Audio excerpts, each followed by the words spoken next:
Достор, мен сіздерге азыр кыргызча аттарды корейчеге кантип туура жазыш керек экенин үйрөтөмүн. Өзүңөр байкагандай эле корей тилинде з, в, ф тамгалары жок. Алардын ордуна биз ж, внын ордуна б, фнын ордуна п тамгасын колдонобуз. Азыр аттарды жазып атканда жакшылап кунт коюп угуңуздар. Здан башталган аттарды ж менен эле, мисалы үчүн Жамир, Замир деген эле ат. Эгер р тамгасын бул жерге коюп койсок болмок, пачимге коюп койсок анда л болуп Жамил болуп окулуп калат. Ошондуктан үстүгө чыгарганда л жалгыз жазылбайт. ы жанда коштоп жүрүш керек. Менин атым дагы Гүлжары р менен жазылат. Анткени л астына түшсө Гүлжал болуп калат да. Гүлжары. Жамир, Замир, Жанат. Жанат бул жыдан эле кеткен ат. Бул жерде түшүндүрөйүн дегеним, т тамгасы, с тамгасы т тыбышын берет, эсиңиздердеби? Бул жерге тны жазсаңар деле болот, бирок сны жазсаңар турараак болот. Т эле болуп тыбыш бере берет, Жанат. Азат деген атына Ажат. Көрдүңөрбү? Бул жерде тны берсеңер деле болот, бирок сны жазабыз. Турараак болот. Кийинкиси Азамат деп жазсак, Ажамат. Ажамат. Байкадыңыздарбы? Бул жерде дагы пачимде т келди. Эми в менен кеткен аттарга мына Венера деген ат болсо, Бенера деп жазылат. Бенера. Ошондуктан биз кыргыз тилдүүлөр аябай тилибиз ийкемдүү келет да. Биз фны деле сүйлөй беребиз, в, з, г, ж, мисалы үчүн французскийби, немецкийби, корейскийби, орусчабы биз сүйлөй алабыз да. А кээ бир улуттарда бул тыбыштар жок болгон үчүн алар атайын бир аракет кылып тилдерин буруп анан сүйлөшөт. А биз оңой эле мына фны корейстер айтканда аябай кыйналышат. Ф көпчүлүгү ф менен вны окшоштуруп айтышат. Айырмасы жоктой эле угула берет деп ойлошот. А биз болсо билебиз, мисалы үчүн Бенера дешет алар. Вова деген орусча ат жазса Боба болуп жазылып калат. Карагыла, Боба болуп. Алар Боба деп. Внын ордуна демек биз бны жаза берсек болот. Эгерде Басили, и тамгасын койсок Басили болуп калмак. Ф менен кеткен Феруза деген сөз болсо Перужа. Перужа. Фархат деген ат болсо Парыкат. Неге жөнөкөй эле к эмес кны берип атамын? Бул кны эмес, бул кны берип атам. Анткени үйрөткөм эмне?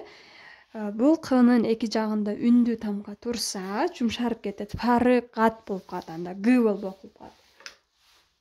Мына бул жерде ы дагы үндүү, а дагы үндүү, Ошон үчүн жумшарып кетпеш үчүн к тамгасын коюшубуз керек. Байкадыңарбы? Парыкат эмес, парыкат болуп ошондо туура айтылат. Анан ый тамгасы сөздүн башында ооба ый эле болуп окулат. Ыйман мисалы үчүн, ыйман деп сүйлөй берсек болот. Бирок ый сөздүн ортосунда Айгүл деген сөздө ый ортосуна келгенде ийни эле коебуз. Анткени ый тамгасы ортодо и эле деген тыбышты берет. Ый тамгасына ийни коебуз. Айгүл. Айгүл. Көрдүңөрбү? Лени байкадыңарбы? Пачимде турганда л болуп окулуп атат, Анан Айтолкун деген атты жазсак, Ай-тол. Неге тны жаздык? Карагыла, неге биз бул тны эмес, бул тны жаздык? Анткени и тамгасы дагы, о тамгасы дагы үндүү, эки үндүүнүн ортосунда т, айдолкун, дол болуп калмак да. Айтолкун. Көрдүңөрбү? Айтолкун. Эгер Гүлүм деген ат болсо, гүл, үй тамгасын у деп бере берсек деле ката болбойт. Эгер үй тамгасы ортодо келатса, же акырында келатса, Гүлүм, гүл, Бирок Үмүт деген ат болсо, үй тамгасын бериш үчүн кээ бир жерлерде уйни дагы колдонушат. Уймүт депчи.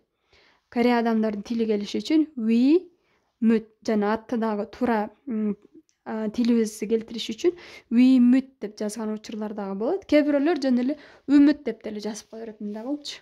умут деп деле жазып кое беришет. Уймут деген. Бул сиздин тандооңузга жараша.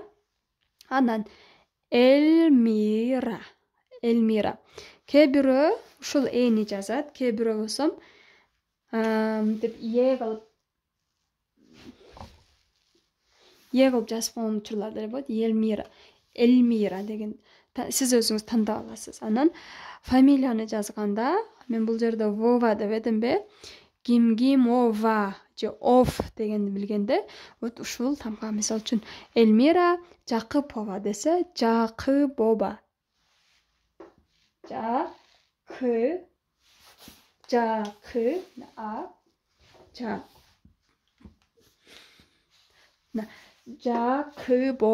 Жакыпова болот. Жакыпова.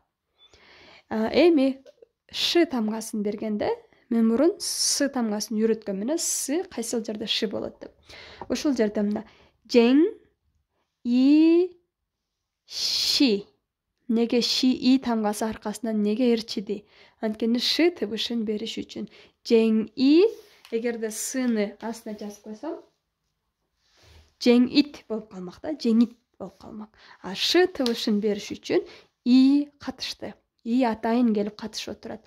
Мына бул жерде деле Замир дегенде Р тыбышын бериш үчүн ы катышпадыбы, Жамиры деп келипчи. Бул жерде жеңиши. Анан кийин Шайыр деп берсек, Ш А И Р деп отурбайбыз, сразу эле ша менен кетебиз. Ша. Шайыры гүл. Шайыры гүл. Көрдүңүзбү? Шайыры гүл. Анан Ш тыбышын бергенде көбү дифтонгду дагы колдонушат. Кээ бир жерлерде бишикек деп дагы жазылат. Ш тыбышын бериш үчүнчү. Бишикек. Кээ бир жерде бишикек деп дагы жазылат. Бишикек. Ушул эле видеонун комментарийине атыңызды, фамилияңызды жазып көрүңүз. Мен сиздерди тууралап оңдоп бере аламын. Жана сөзсүз каналга катталганды унутпаңыздар. Кийинки саатта көрүшкөнчө.